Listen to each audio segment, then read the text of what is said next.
Hello learners, welcome back to my channel let's crack exam prep. तो आज हम एक इम्पॉर्टेंट इन्फॉर्मेशन लेकर आए हैं जो कि है सीबीएसई बोर्ड वाले स्टूडेंट के लिए। सीबीएसई ने एक नया नोटिफिकेशन जारी किया है जिसमें उन्होंने ये मेंशन किया है कि अब वो बोर्ड के एग्जाम्स प्लस जो भी वो एक लिस्ट रिजल्ट जिस तरीके से वो अपना अपलोड करते थे उस पैटर्न में थोड़ा सा चेंज करने वाले हैं।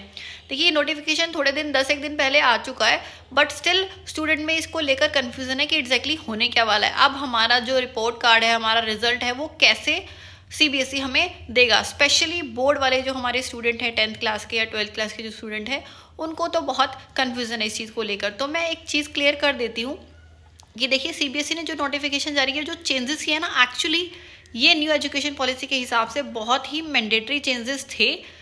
अब होता क्या है, देखिए, पहले के टाइम में बहुत ज़्यादा सिलेबस होता था और उसके बाद पूरे इंडिया में हम जाके देखते थे कि भाई कौन बंदा 10th क्लास में फर्स्ट आया, कौन 12th में फर्स्ट आया।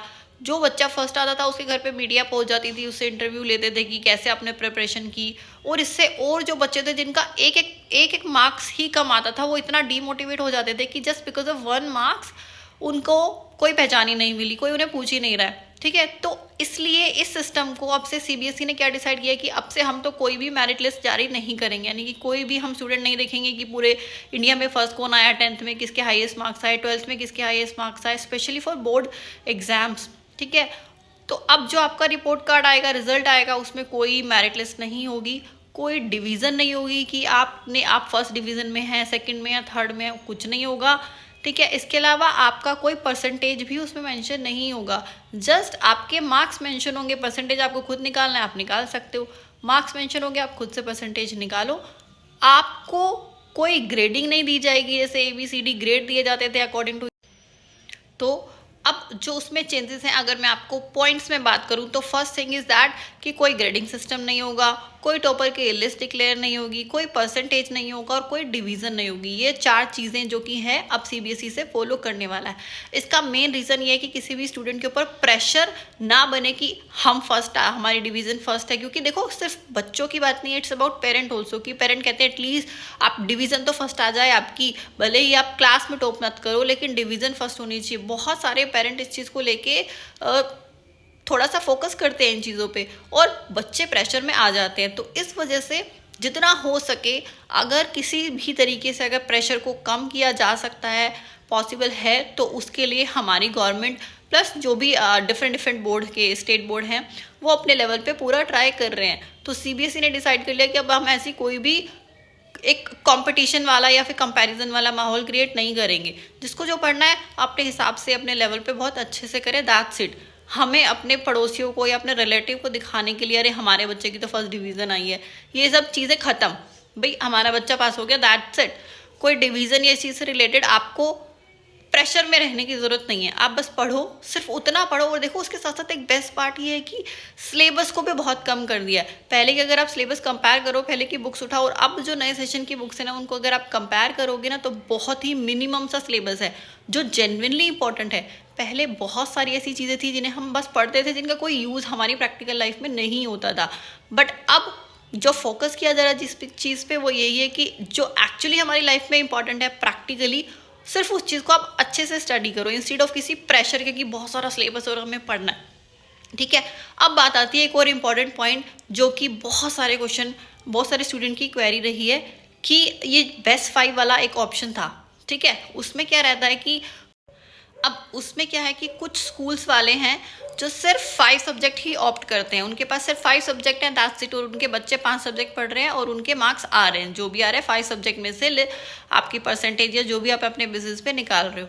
ठीक है, बट बहुत सारे ऐसे स्कूल्स हैं जो एक एडिशनल सब्जेक्ट भी देते हैं, जो टॉप 5 वाला पैटर्न फॉलो करते हैं। टॉप 5 मतलब कि आपके पास सपोज 6 सब्जेक्ट हैं, आप 6 सब्जेक्ट के एग्जाम दे रहे हैं, तो 6 में से जो 5 आपके टॉप 5 यानी कि जिसमें हाईएस्ट मार्क्स हैं, आप उसको एज अपना फाइनल रिजल्ट ले सकते हो। ये चीज़ें फॉलो की जा रही थी। ठीक है, तो ये अभी भी फॉलो होगा, इसमें कोई चेंजेस नहीं है। बट चेंज सिर्फ ये है कि आपने टॉप 5 सब्जेक्ट के हिसाब से, सपोज आप 10th क्लास में, एक छोटा सा एग्जाम्पल देके आपको बताती हूँ।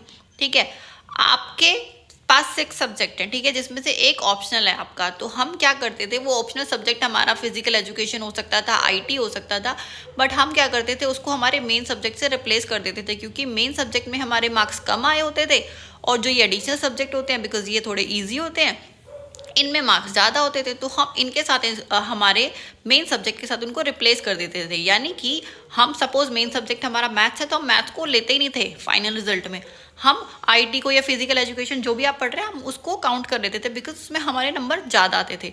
आप अभी भी ये कर सकते हो, लेकिन अब जो थोड़ा सा एक जो मतलब चेंज है एक्चुअली, वो स्कूल्स के हाथ में। सपोज मैं 10th क्लास में किसी स्कूल में हूँ और अब मुझे स्कूल चेंज करना है 11th क्लास के लिए, तो जिस भी स्कूल में मैं जाऊँगी एंड इफ़ आई वांट कि मुझे कॉमर्स सब्जेक्ट मिले, तो स्कूल डिसाइड करेगा कि वो मेरे जो 6 सब्जेक्ट मैंने एग्ज़ाम दिया था, 6 में से टॉप 5 सब्जेक्ट को स्कूल चूज़ करेगा। यानी कि वो आपके रिजल्ट में से, आपके रिपोर्ट कार्ड में से देखेगा कि ये वाले सब्जेक्ट हमारे स्कूल में हम पढ़ाएंगे। ज़रूरी नहीं है कि जो सब्जेक्ट आपने पहले वाले स्कूल में पढ़ा वो अगले स्कूल में भी हो। तो वो क्या करेंगे, वो सिंपली अपने आप 5 सब्जेक्ट चूज़ करेंगे जो उन्हें लगता है कि हाँ हमें ये 5 सब्जेक्ट चाहिए, हमारे स्टूडेंट्स को ये 5 सब्जेक्ट आने चाहिए। वो अपने बेसिस पे चूज़ करेंगे और फिर आपको एडमिशन देंगे। और अगर उस बेसिस पे आप उनका क्राइटेरिया फुलफिल नहीं करते, सपोज उन्होंने एक परसेंटेज का क्राइटेरिया रख रखा है कि एटलीस्ट आपके 75% मार्क्स या 70 या 60 वटेवर मार्क्स आए हैं तो ही आप किसी पर्टिकुलर सब्जेक्ट को लेने के लिए एलिजिबल हो। दैट मीन्स कि एलिजिबिलिटी का क्राइटेरिया गवर्नमेंट डिसाइड नहीं करेगी, स्कूल टू स्कूल हर स्कूल अपने हिसाब से क्राइटेरिया डिसाइड करेगा। उससे क्या होगा कि जो स्कूल अपना एक स्टैंडर्ड सेट करना चाहते हैं वो हाईएस्ट मार्क्स वालों को ही कैप्चर करेंगे, कि जिनके मार्क्स किसी पर्टिकुलर सब्जेक्ट में हाईएस्ट हैं, तो फिर उससे क्या होगा, स्कूल का एक स्टैंडर्ड सेट होगा। बट ये कोई टेंशन वाली बात नहीं है कि हमारा कंपैरिजन होगा, मार्क्स कम आए तो हमें एडमिशन नहीं मिलेगा, ऐसा कुछ भी नहीं है। देखिए हर स्कूल अपने हिसाब से करेगा, क्राइटेरिया सेट करेगा। बट एक बेस्ट पार्ट ये है कि जो आपको इतना डबल सिलेबस पढ़ना पड़ता था ना, वो अब आपका ऑलमोस्ट हाफ के बराबर हो गया है, तो आपको पढ़ने में कोई प्रॉब्लम नहीं आने वाली है। देखो ऐसा नहीं है कि बिल्कुल हमें स्टडी नहीं करनी पड़ेगी, स्टडी तो करनी ही पड़ेगी, बट हाँ जो प्रेशर का जो एक लेवल था ना वो बहुत ही मिनिमम, मतलब ना के बराबर कर दिया है। और ऊपर से बोर्ड के जो एग्ज़ाम्स होते थे वो उसके लिए हम ऑलरेडी एक वीडियो बना चुके हैं कि अब बोर्ड का एग्ज़ाम सिर्फ एक बार नहीं होगा, वो आप 2 बार दे सकते हो। उसके हिसाब से आप अपने मार्क्स चूज़ कर सकते हो। अगर आप बिजी हो तो आप दूसरी बार में पेपर दे सकते हो, दोनों बार में से जिसमें हाईएस्ट मार्क्स आपके आए उस वाले ऑप्शन को आप चूज़ कर सकते हो। तो देखो ऐसे बहुत सारे छोटे छोटे चेंजेस आए हैं जो कि हर स्कूल वाले, गवर्नमेंट है, सब अपने हिसाब से अपने लेवल पे चेंजेस कर रहे हैं just to remove pressure of education. तो इससे रिलेटेड अगर आपके माइंड में और कोई भी क्वेरी है या कोई भी डाउट है, बहुत सारे स्टूडेंट की क्वेरी आ रही थी कि ये क्या चेंजेस हैं एग्जैक्टली हमें क्लियर नहीं हो रहे, बट स्टिल जब प्रॉपर इम्प्लीमेंटेशन होगा ना तो एग्जैक्टली आपको चीज़ें अच्छे से समझ में आएंगी। बट स्टिल अगर आपके माइंड में कोई भी क्वेरी है related to this change, you can comment below, definitely I will try to answer all the queries. Thank you for watching.